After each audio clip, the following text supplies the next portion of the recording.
Today is May 24th, 2017, and I'll be interviewing Father Joel Medina. All right, so my first question is, what led you to religious life? Oh, this is kind of a long story. I'm 62 years of age. I actually first thought about religious life priesthood during my grade school years. I had the Immaculate Heart of Mary Sisters at St. John's grade school in Jackson, Michigan. That's where I grew up. And, they spoke a lot about, religious life and priesthood and, of course, marriage. I think my first thought, now that I think about it, in terms of thinking about priesthood was when I was like 13 years of age. And that kind of goes back to I was a very avid reader, and I continue to be an avid reader now, reading sort of like the lives of the saints. And I read a book about Isaac Jogues, one of the Jesuit martyrs in New York. And that's where I got interest actually in the Society of Jesus. But I really didn't learn about them till probably in my latter 20s. I used to come here, actually, that was our front door, to see Jesuit spiritual director, Father Jules Toner. He's now deceased. And that was my introduction to the Jesuits and Ignatian spirituality. So that goes back to like late 70s, early 80s. So as you can see, it's been kind of evolving. I've been a Jesuit now, it'll be 15 years in August, and ordained a priest 6 years next month. So as you can see, it's been evolving in several ways. Yeah. Well, the next question was, why did you choose the Jesuits? I know you already kind of spoke about that, but is there anything else you'd like to add? I think it was the Ignatian spirituality, finding God in all things. I think I've also always been a seeker in terms of who am I, where am I going? And I think Ignatian spirituality is able to help me answer those questions in a deep way. Also, before joining the Jesuits, I worked as a RN for 25 years. And even working as a nurse, I used to work at the University of Michigan Health System, working with dying patients, the whole question about suffering, what does it all mean? Why are we here? I think, it goes back also to like grade school, some religion classes in high school, that Ignatian spirituality helped me to begin to answer those questions. So that's kind of a long-winded way to kind of answer your question about, why Ignatian, thrust in terms of a pathway in life. Okay, great. So the next question is, can you tell us about your formation and your academic background? I graduated from high school in 1973, and then actually 2 years later at 20, I went to a 2-year community college, Jackson College in Jackson, Michigan. I got a 2-year degree at 22. And then I worked several years actually also at the University of Michigan Health System as a staff nurse, and decided to go back for more education. I attended Wayne State the latter part of the 80s. I got a BSN from Wayne State in 1988 and continued to work some more. And again, during that time, thinking about, religious life, thinking also, should I get an MBA? Should I consider becoming a physician? Things like that. But those things always to be kind of hazy. Yet, I also began a master's in theological studies at Regis College in Toronto, a Jesuit college, and studied theology. But even toward the end of that program, thinking about, what am I going to do with this degree? I thought, well, perhaps I could work part-time as a nurse, and then part-time in religious education with adults.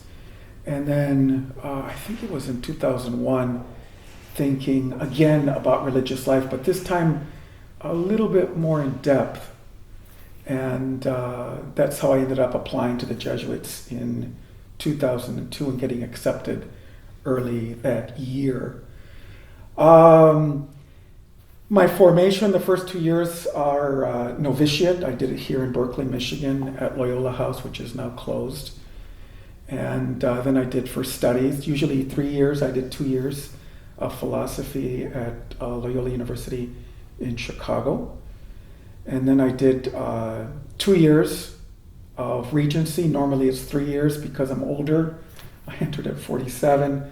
I did campus ministry as Regency, living and working as a Jesuit here at the University of Detroit Mercy in campus ministry. And then after that, in 2008, I went to Boston College for a 3-year Master's of Divinity. And that's like the basic degree of a priest for ordination. And then I was ordained in 2011 when I graduated from BC.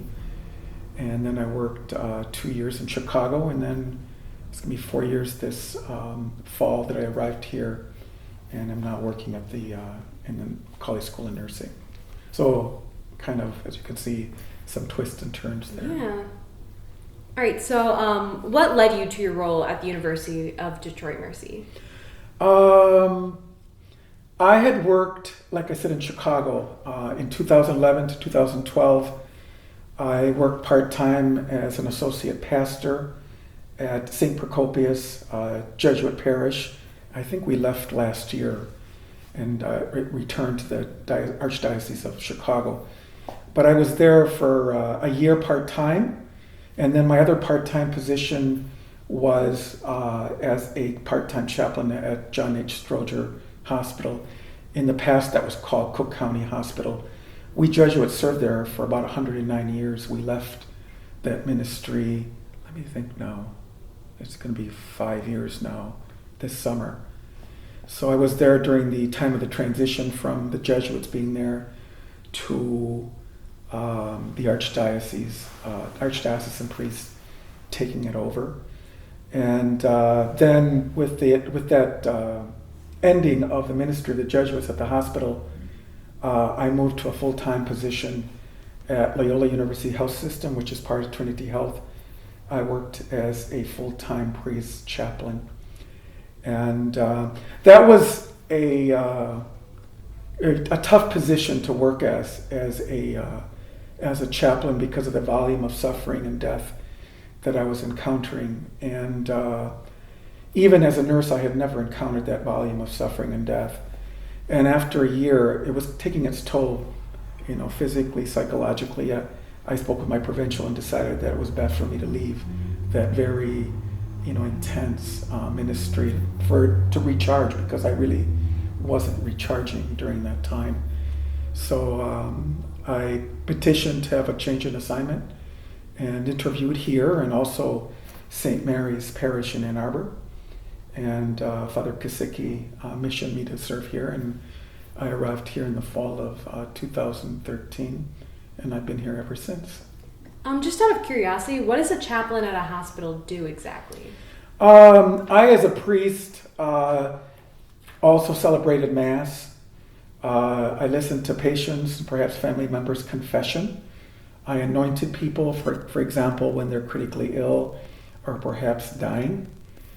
Also, some pretty in-depth conversations. I also had an opportunity to do what they call clinical pastoral education, training as a hospital chaplain in the summer of 2010 during theology, 11 weeks, where, let's say, for example, you're a patient in the hospital, and I would come into your room, let's say, this is the first time I met you, maybe you asked for me, maybe you didn't, and then, you opened up about what's going on inside of you, and I accompany you on this journey. And, it could be something, sort of like about family, friends, but then, you might start crying, you might open up about, what's going on inside of you in terms of your health, your fears of the future, your fears of, what's going to happen, in terms of your health for the future. So that's a little bit of what, a chaplain does, as well as participate like in memorial services and things like that. But I think, being a priest kind of adds another dimension, to that role as chaplain, because also lay people who are not ordained can also serve as chaplains in hospitals. All right, thank you. So the next question is, how has life changed for Jesuits on this campus since you've been here? I think it's very I'm very much aware of the number of Jesuits here, not being that many compared to Boston College or Georgetown. They are older. As we all get older, we start to diminish. For example, Father Albright, just stepped down as a full-time professor in biology. We had this discussion a few years ago with another Jesuit who works with higher education here in the province, Chicago, Detroit. What does this mean for 10 years from now? What will this campus look like in terms of, decreased Jesuits? Perhaps the provincial might mission more Jesuits here. So that's a little bit about it. In talking with other Jesuits here, you look at this facility, this building. At one time, between this building and what is now CHP, the CHP used to be a philosophy where men were for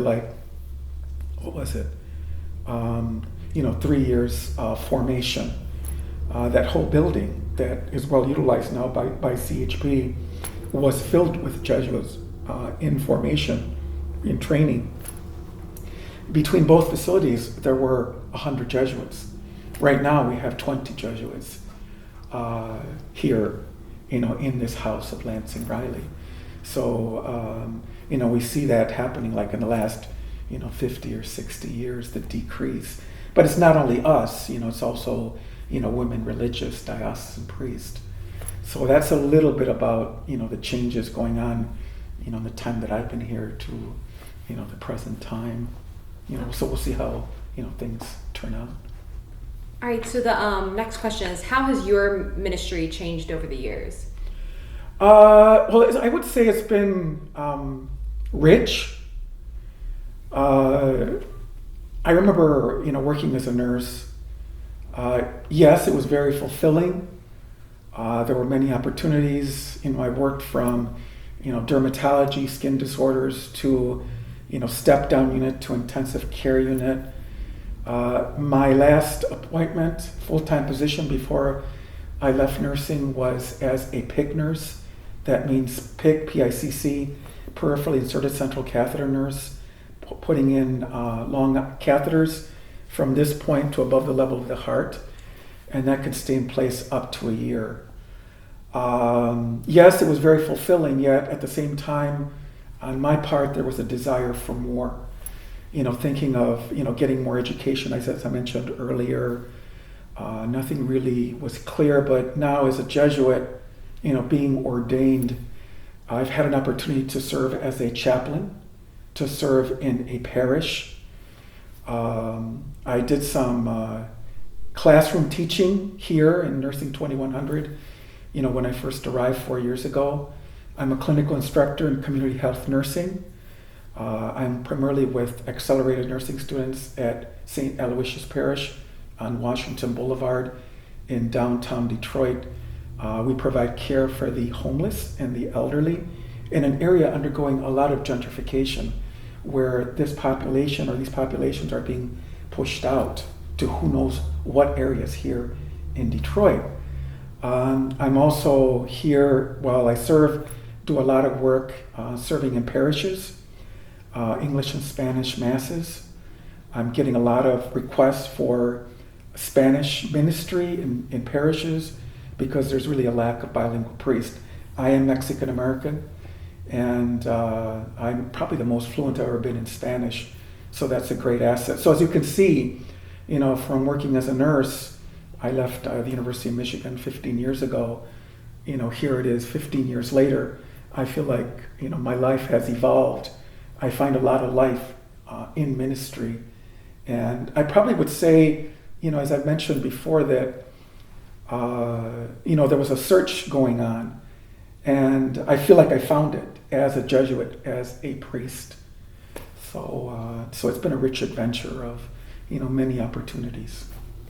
So I feel like you've had a lot of experience to answer this question. So can you tell us about an experience that informed your ideas of social justice?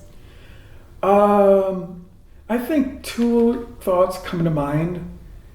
I worked during my short experiment as a novice during the first year in Camden, New Jersey. The Jesuits from the Maryland province had a project there called JUST, J-U-S-T, which is Jesuit Urban Services Team. And it was a social service agency run by a religious sister, a medical clinic called St. Luke's, run by Dr. Leslie Dambola, a DO. That's where I worked. A legal clinic run actually by my friend who's now a diocesan priest, Vincent Guest. And that's really where I saw a city, Camden, sort of like a miniature Detroit. On the north side, primarily, I would say people who are Dominican Republic, people who are Puerto Rican, and then on the south side, African American. And I primarily served on the north side, and working in that clinic, not as an RN, but as like a medical assistant, because I didn't have a license to practice in New Jersey, providing for care for people coming in through that clinic who perhaps didn't have any money. Perhaps this was the only agency, that would take them. There was some charity care at Lourdes Hospital in Camden, but that's where I really saw the, sort of like the tire hit the road of, here we have people who have needs. How do we provide care, as Jesuits? At the time, I was the only Jesuit serving there. I did live with a community across the street, and they were involved with other ministries. And then the other highlight that comes to mind was, going to Peru as a novice. That was in my second year in 2004. Seeing some poverty in Lima, outside the city. The Jesuits worked in what they call a pueblo joven, which is sort of like a shanty town outside the city. And they were actually living in the community in an area, again, with many needs, trying to help with people with, their social problems with the government, practical aspects. So that was like the application, social justice, not just in theory, but in praxis. How do we as Jesuits, accompany people, through some difficult times. Great. So how does the Jesuit charism influence your work? I think that goes back to when I was visiting with Father Toner, my first spiritual director, and again my introduction to the Society of Jesus. How do I find God in this life? What is my world view? In terms of why are we here? What about this whole question of suffering? How do I, as a human being, as a nurse, as a Jesuit priest, accompany the dying? I remember in CPE, clinical pastoral education, we had to come up with our own theology of suffering, and that again came from my own experience of the long retreat, the spiritual exercises, that God accompanies us through difficult times. We're not alone. He is with us, but we're also blessed with lay people, companions, on a road toward Christ. And it's tough to go through difficult times, whether myself or a fellow human being, a fellow brother and sister. But this is how I view my pathway in the world, toward Jesus Christ. After all, I am a member of the Society of Jesus. So I would say it's just a particular lens that I use. Someone else might use like a Franciscan lens, a Carmelite lens, but that's my lens of Ignatian spirituality. What do you mean by coming up with your own theology of suffering? Like, I know you explained it a little bit, but I would say in terms of how do I view suffering, and as I mentioned, that came out of the long retreat, the spiritual exercises, for example, in the first week, who am I to God? and who is God to me. On that retreat, I was able to, in prayer and in reflection, in talking with a spiritual guide, a spiritual director, to take a look at that whole question in terms of Scripture, in particular the Gospel of Luke. How is God, accompanying us as human beings? What was he saying? What was he doing, with the people that he met? What does that mean for me?